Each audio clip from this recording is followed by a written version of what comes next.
You have 6 minutes. Thank you very much. Like others, I welcome the motion. There was so much that I liked in the motion, and indeed I want to commend Senator Curry in terms of her proposal of it, because I think she spoke to a number of really important issues.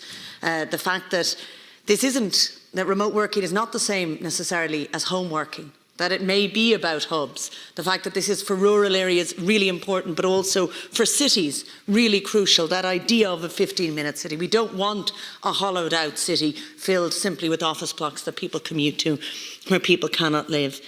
There were many very positive measures. I am, because my time is limited, going to focus on, it's because I think this is important, I'm going to focus on the areas which we need to strengthen.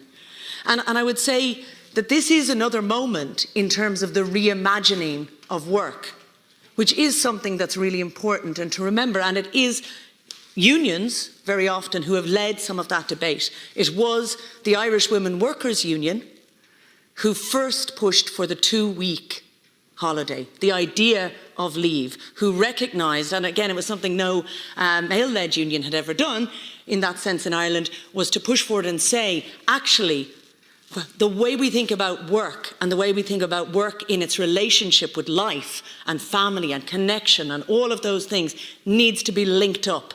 And that's a wider conversation, and it's appropriate. This is another moment when we're taking work and we need to take it and reimagine it again, because often, though things have changed, the way the working week has been planned has been very rigidly planned for a long time. We've just about held on to that 40-hour working week again, won by unions.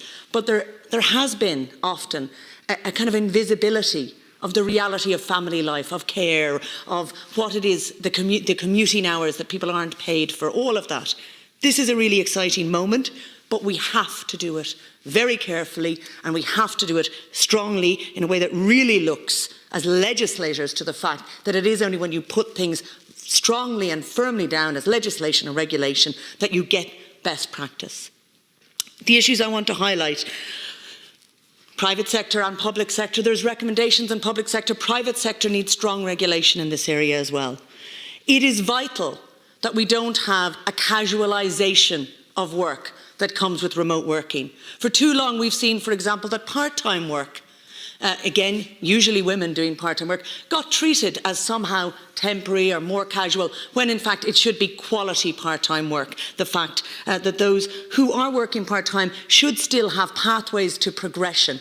We don't want to create a new category in terms of remote workers being invisible when it comes to progression, being invisible when it comes to greater responsibilities and opportunities. And we have seen the casualisation of labour through the gig economy. It is really important that remote working is a quality narrative of employment rather than a casualisation narrative. The issues of health and safety have been mentioned. It is really important that these are not optional issues, because health and safety of workers is so vital. And we will need to indeed empower a new kind of health and safety scrutiny of organisations who are using wide-scale remote working to ensure that they are giving the right protections and supports to their workers. The issues of heat and electricity, the outsourcing of costs, the socialisation of costs from organisations, and these need to be looked at too. And again, there is a conversation on the strengthening of PRSI that we need to have, which this conversation dovetails with as well. We need more PRSI from employers in Ireland. The right to disconnect is very important. And again, this is one area I would say a code of practice will not be enough. If we talk about legislating for the right to request remote working, we also need to legislate for the right to disconnect, and it needs to be put there as law. It's very important for it to happen in a meaningful way. As well as looking at the economic metrics on the impact of remote work, I would urge the economic and social metrics would be looked at, because both of these issues are very important. In terms of unions as well, that question of the right to collective bargaining is really important, and it becomes more important when you have a workforce that is spread over diverse settings where people are not getting to congregate. There needs to be a right to collective bargaining, because that will drive best practice in this area. It will lead to quality outcomes and a quality outcome. And it needs to be there even more so when it may be that unions need to contact people remotely and need to contact people virtually. So there is a huge challenge there to be addressed. That is an issue, and again, I do urge all parties here to go and speak to the Minister on this issue. Ireland needs to move on this.